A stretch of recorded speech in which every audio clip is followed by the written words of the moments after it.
Hi everybody, welcome to the Pagan Perspective. My name is Tatiana, this is Subsweek, and this week each of us will talk about their favorite creation myth.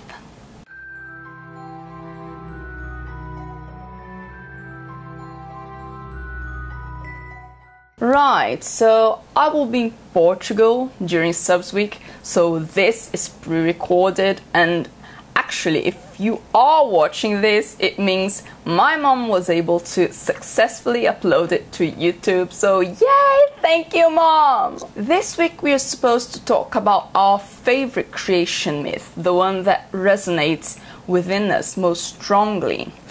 And to me, that would be the Kabbalah. Well, the creation of the universe, according to the Kabbalah, is both a simple and yet complex subject.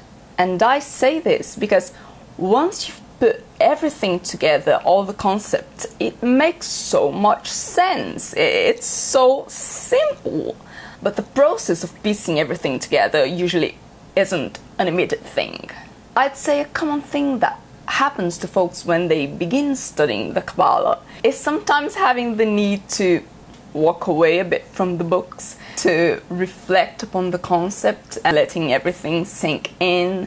So I myself do see these breaks as an important part of the study of the Kabbalah, because suddenly you begin to make new sense of everything around you and the way you go about your life every day. That being said, what I'll try and do here is present you with a summarized version of the creation myth according to the Kabbalah. I'll explain a few introductory concepts which are basic to the understanding of the creation myth. And shall you become very much interested, stay with me, and by the end of the video I will suggest you 4 books so that maybe you can begin your own studies. Very well, let's see how this goes. Before the creation of the universe as we know it, according to the Kabbalah, there was an infinite force, an infinite source of positive energy that had no beginning and no end, and this primary energy is described by the word light. So light is our first concept. According to the Kabbalah, light is the living power of creation. It fills every part of the reality and it actually allows its existence. In everyday life, we connect to the light when we experience positive things and emotions. For example, when we feel joy and love and peacefulness and balance. All these are manifestations of the character of the light. And now we're going to get a link with science. So before the Big Bang ever occurred, this light was everything. It was omnipresent.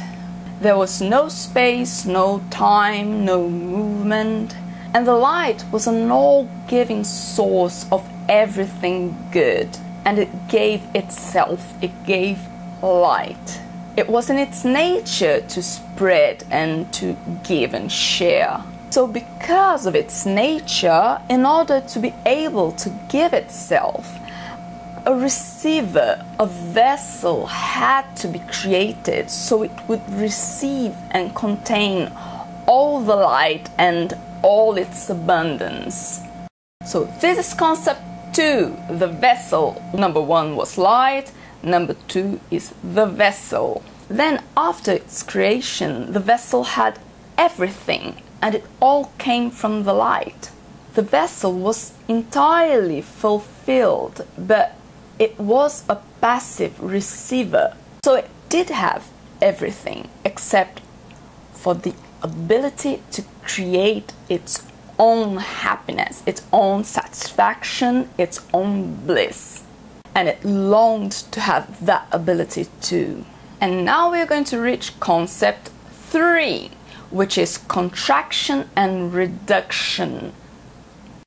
So the vessel didn't want to receive all that light anymore because it saw it as the shameful bread. And now we have concept 4, and I wasn't even planning on talking about this concept. But anyway, it was the shameful bread, which is something we receive without ever earning it, which is receive it. Therefore, the vessel reduced and contracted its own desire to receive anything from the light. And that originated a cataclysmic event that pushed all the light, endless light, away from the vessel. Linked with science, the Big Bang. Yeah, the Kabbalah does understand this contraction and reduction of the vessel and its explosion, you might say, of endless light. They do understand it as the Big Bang.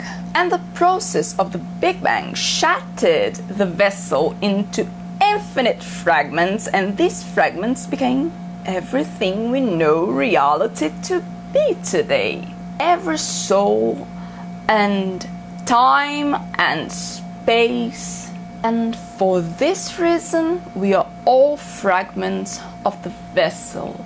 We are all vessels that have the desire to create light and feel fulfilled. As fragments of the vessel in this physical world, we desire to be the creator of light.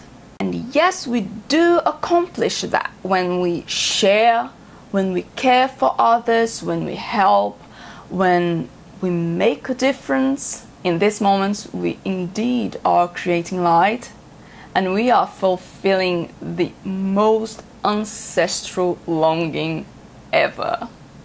So yeah, this is the creation myth in a nutshell for you. And if you are interested in learning more about the world of the Kabbalah, it's fascinating. I do have several books here. The camera stopped recording and I was talking on and on and on and on. Okay. The book that I used to begin my studies was this little fella. My husband also used it. It's called O Poder da Kabbalah in Portuguese, and in English it was published as The Power of Kabbalah. Put the details of every book I show here in the description, so go there and check it out. This one I actually got for free from the Kabbalah Center in Brazil. So I'll also put their website in the description, and maybe you can write to them and see if you can get your own free copy. It's a very basic book, extremely well written. It's very, very captivating. Once you begin reading it, you cannot stop. It can be a problem. Please remember to eat and sleep. It did turn my world upside down for the good. I love it and I highly, highly, highly recommend it. The second book I'd recommend is Kabbalah Prática Sem Mistérios. In English, Kabbalah Made Easy by Maggie Whitehouse. And I suggest you read this one after reading that first one, because it's like a revision. It's very concise, it's a thin book, quite an easy reading.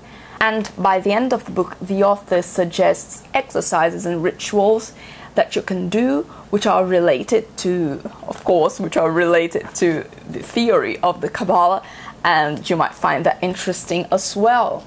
This one is by Dion Fortune. It's a classic about the Kabbalah. It's called A Kabbalah Mística in Portuguese and The Mystical Kabbalah in English. And it's Dion's Fortune take on the Kabbalah. Not super easy to read, but it is classic and it's very interesting as a complementary reading. Another one which is very, very detailed, it's in-depth Kabbalah, it's heavy stuff. It's called Kabbalah, O Caminho da Liberdade Interior, in English, Kabbalah, Your Path to Inner Freedom, by Anne Williams Heller. A good option if you want to go in-depth in the Kabbalah. And this one is the last book that I picked up from the bookstore. It's actually from a secondhand bookshop. I love secondhand bookshops. I have not read it yet and I am so curious. It's by Eliphas Levi and I suppose it must be mind-whacking. Alright, so if you enjoyed this video, please give it a thumbs up.